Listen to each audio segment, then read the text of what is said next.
Não, Ana, não faças isso, gritou Inês para si mesma no silêncio da noite lisboeta, enquanto as mãos tremiam sobre o envelope antigo que acabara de encontrar no fundo da gaveta da avó, um envelope amarelado pelo tempo, selado com cera vermelha que ainda guardava o cheiro distante de lavanda alentejana, e dentro dele, cartas, muitas cartas, escritas numa caligrafia que reconheci imediatamente como a de Sofia, a sua amiga de infância, aquela que partira para o Porto há 20 anos, deixando um vazio que Inês preenchera com casamento, filhos, uma vida convencional que agora parecia desabar como as ondas do Tejo contra o cais.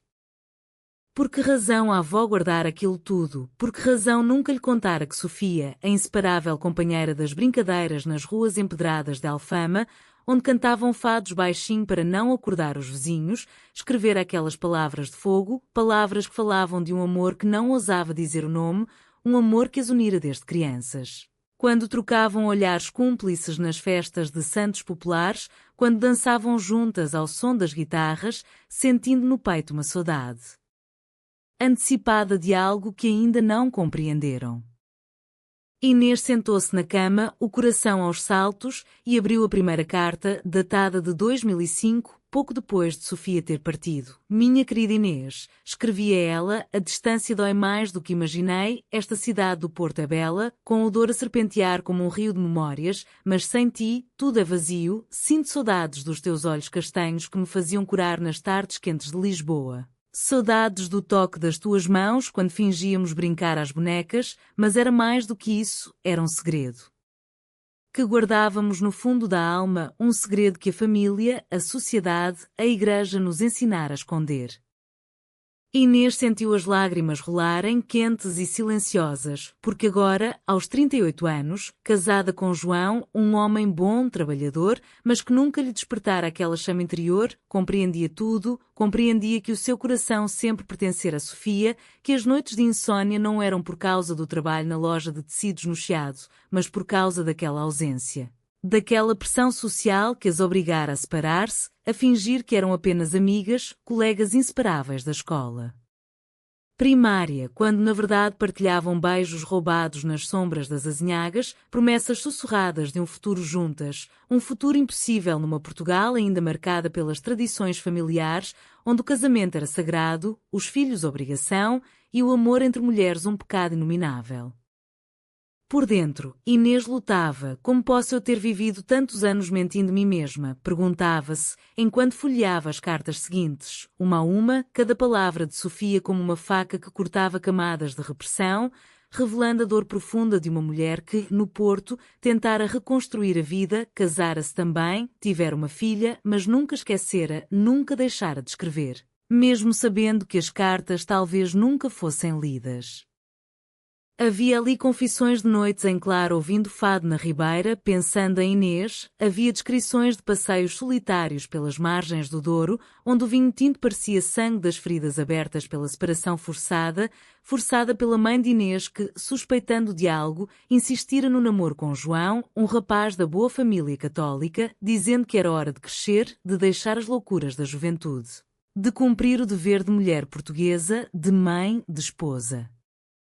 E Sofia, pressionada pela família conservadora do Norte, aceitara o mesmo destino, partira com o coração partido, prometendo esquecer, mas nunca esquecendo, porque a saudade portuguesa é assim, profunda, incurável, uma mistura de dor e esperança que nos consome devagar. Inês lembrou-se então das tardes na praia da Costa da Caparica, onde corriam de mãos dadas, rindo alto, sentindo o sal no ar, o sol a queimar a pele, e um beijo, o primeiro beijo, tímido, escondido atrás das dunas. Um beijo que mudara tudo, que as fizera prometer eternidade, mas que o mundo adulto destruíra com as suas convenções, com os olhares reprovadores dos vizinhos, com os sermões na missa de domingo. Agora, com as cartas na mão, Inês sentia o conflito interior rasgá-la ao meio, uma parte dela queria queimar tudo, esquecer de novo, preservar a vida estável que construíra, os filhos que amava, o marido que respeitava, mas outra parte, mais forte, gritava por liberdade, por verdade, por Sofia. E se eu lhe telefonar, pensava, e se eu for ao Porto, e se contarmos tudo uma à outra, anos de silêncio quebrados num instante, mas e o escândalo, e a família, e a sociedade que, mesmo em 2025, ainda julga, ainda pressiona, especialmente nas cidades mais pequenas, onde as tradições pesam como pedras no peito. A avó, antes de morrer, deixara aquela gaveta entreaberta de propósito, talvez, um último ato de compreensão, ela que sempre fora mais liberal que ouvira fados de Amália Rodrigues e entender a melancolia da alma portuguesa, a saudade que não se explica, só se sente. Inês chorou longamente aquela noite, o corpo dobrado sobre si mesmo, como se o peso dos anos caísse de repente, e no meio das lágrimas, decidiu, vou escrever-lhe, vou responder a estas cartas todas, vou dizer que o segredo da infância nunca morreu, que mudou tudo desde sempre, que a pressão social nos separou, mas o amor, esse, resistiu no silêncio. As palavras fluíam da caneta de Inês como um rio represado finalmente libertado, página após página, numa carta longa que enviara por correio tradicional, porque assim parecia mais autêntico, mais próximo daquelas que Sofia lhe escrevera anos antes, e enquanto escrevia, sentada à mesa da cozinha com vista para o Tejo cintilante sob o sol de outono, Inês revivia cada momento. Cada olhar trocado nas escadas da escola em Lisboa, cada segredo partilhado nas noites de verão quando dormiam juntas em casa uma da outra, fingindo inocência perante os pais. Minha Sofia, começara ela, li todas as tuas cartas, chorei rios de lágrimas que guardei dentro de mim durante décadas, como guardei o nosso amor, escondido sob camadas de dever, de medo, de pressão que a nossa Portugal nos impôs, esta terra de fado e saudade onde o coração sofre em silêncio. Lembras-te quando, aos 15 anos, jurámos amor eterno junto ao mirador da Senhora do Monte, com Lisboa aos nossos pés, as luzes da cidade como estrelas caídas, e eu beijei-te com o coração aos saltos, sabendo que era errado aos olhos do mundo, mas tão certo na alma. Depois veio a separação, a tua família a mandar-te para o Porto para estudar, para te afastar de mim, porque as mães sentem essas coisas, intuem o perigo de um amor diferente, e a minha arranjar-me o João, bom rapaz, filho de amigos da igreja, para me endireitar, como diziam. Casei-me, tive filhos, construí uma vida, mas nunca te esqueci, nunca o vazio se preencheu, e agora, com estas cartas, percebo que tu também sofrestes o mesmo, que o teu casamento foi uma máscara, que a tua filha é amada, mas não preenche o que nos roubaram. Inês parara aí, o peito apertado, pensando na filha de Sofia, que nunca conhecera, e na sua própria família, nos filhos adolescentes que olhavam com admiração, sem saber da tormenta interior da mãe. Dias depois, chegou a resposta, uma carta de Sofia, tremida, emocionada. Inês, minha luz, mal acreditei quando vi o teu envelope, pensei que era um sonho ou um erro do correio, mas não, eras tu, finalmente, depois de tantos anos de silêncio forçado.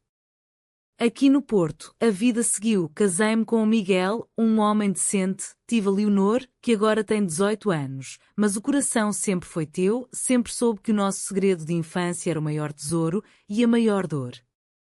A pressão foi imensa, lembras-te da tia Maria que nos vigiava, que comentava as nossas brincadeiras com desconfiança, dizendo que meninas não deviam ser tão apegadas, que era hora de namorar rapazes. Partimos cada uma para o seu lado, destruídas, mas obedientes, porque em Portugal, a família sagrada, a tradição pesa e o amor, se não for esperado, esconde-se nas sombras. Mas agora, com esta troca de cartas, sinto renascer, sinto que talvez possamos nos ver, falar, abraçar como antigamente.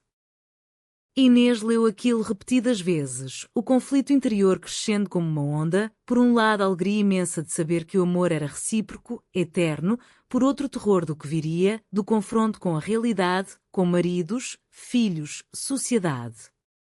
E se nos encontrarmos, pensava, e se o mundo souber, e se perdermos tudo, mas e se não nos encontrarmos, e se continuarmos a viver meia vida, sufocadas pela saudade?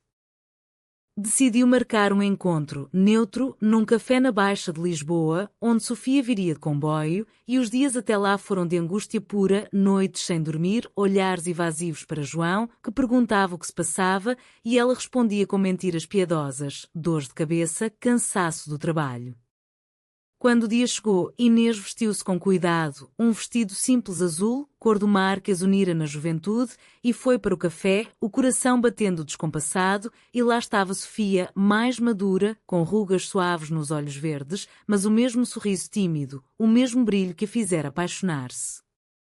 Abraçaramo-nos longamente, sem palavras no início, apenas lágrimas, o cheiro uma da outra trazendo memórias em cascata, e depois sentámo-nos, mãos entrelaçadas sob a mesa, falando baixo, contando os anos perdidos, as dores acumuladas, a pressão social que as moldara como argila, tornando-as mulheres conformadas, mas nunca felizes por completo. Sofia confessou que o casamento era pacato, sem paixão, que Miguel suspeitava de algo, mas nunca perguntava, presa às convenções, e Inês admitiu mesmo, que João era bom pai, mas o toque dele nunca acendera o fogo que o de Sofia acendia com um simples olhar. Falámos de futuro, de talvez divorciar, de viver juntas, mas o medo era grande. O que diriam as famílias, os filhos, os amigos, numa sociedade que progredira, sim, com leis mais justas, mas onde nas conversas de café, nas missas, nas reuniões familiares, ainda pairava o julgamento subtil, a tradição católica que pesava nos ombros.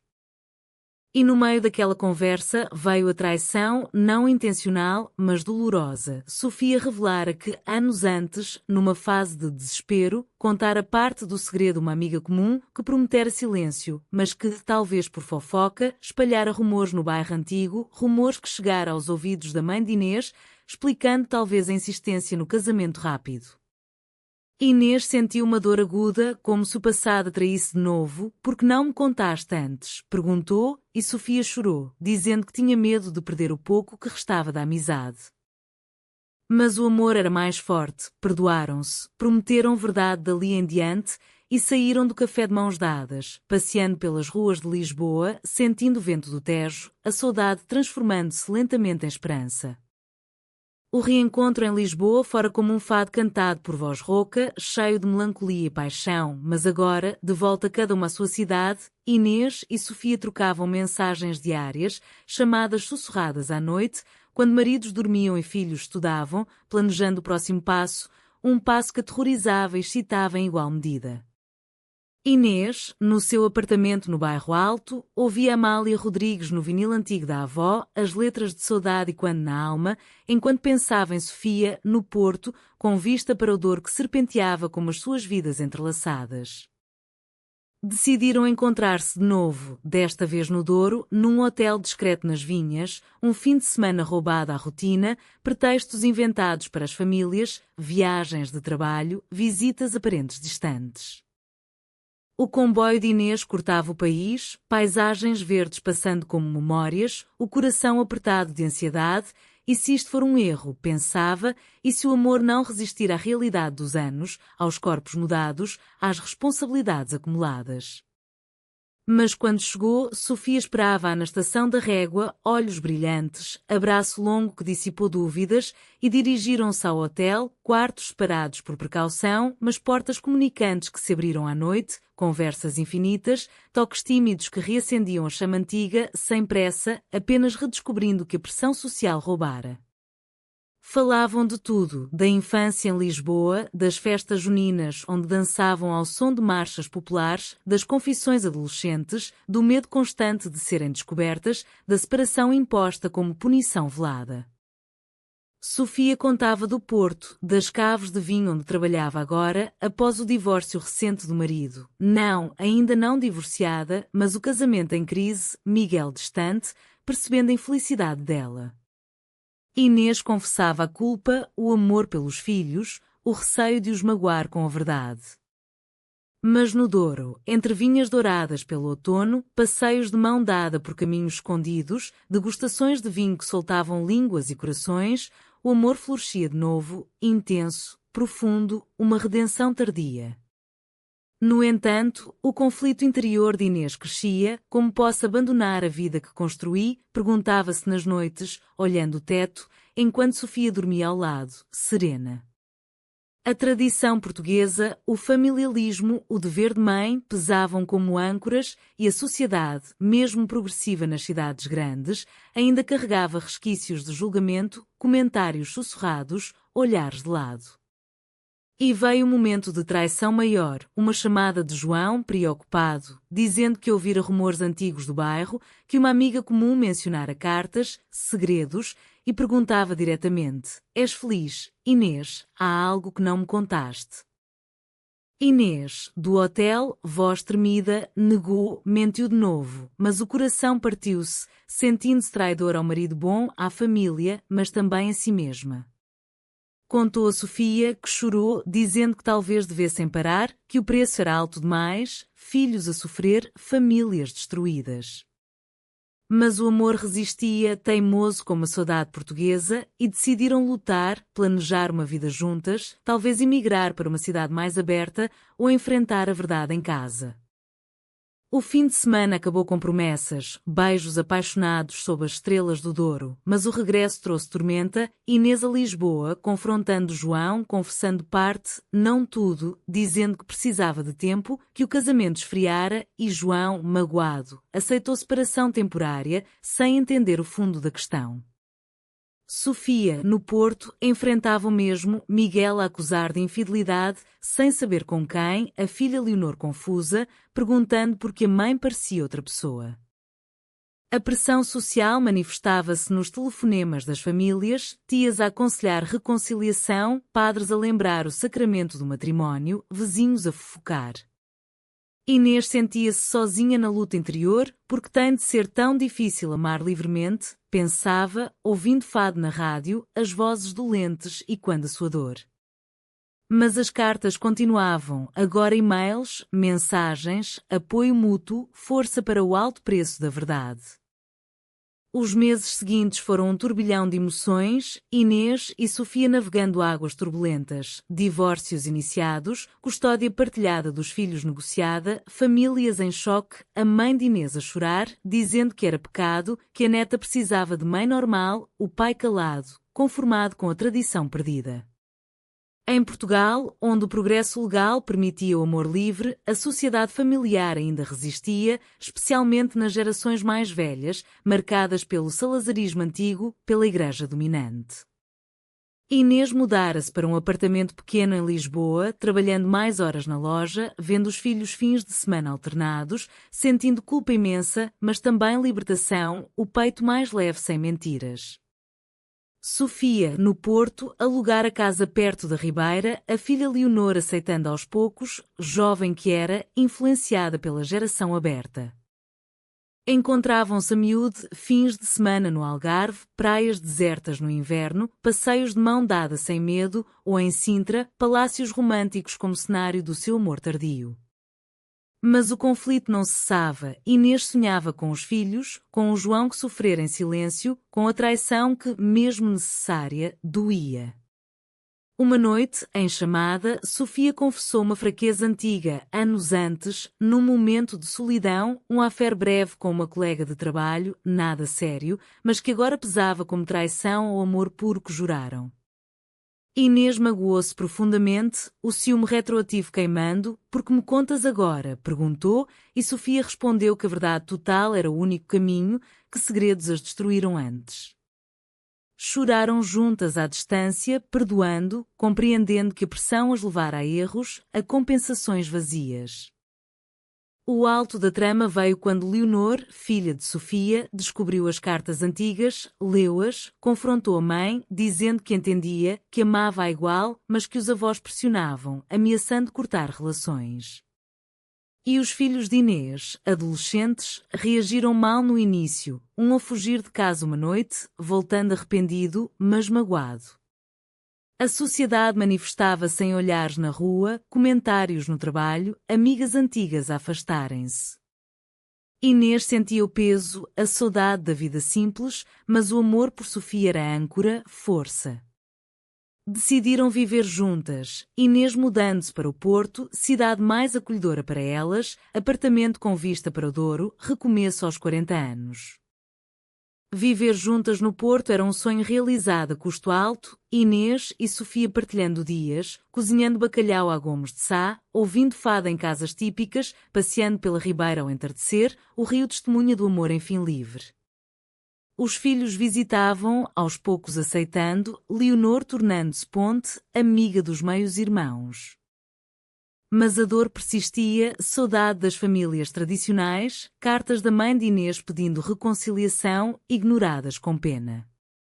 Uma traição final surgiu. Miguel, ex de Sofia, em desespero, espalhara rumores no bairro antigo de Lisboa, velhas fofocas reacendidas, chegando aos ouvidos de João, que confrontou Inês numa visita tensa, acusando-a de destruir tudo por capricho. Inês chorou, explicando o amor profundo, a repressão sofrida, e João, após raiva, compreendeu um pouco, desejando felicidade. A pressão social culminava em anonimatos, olhares, mas também apoio de amigos novos, comunidade discreta.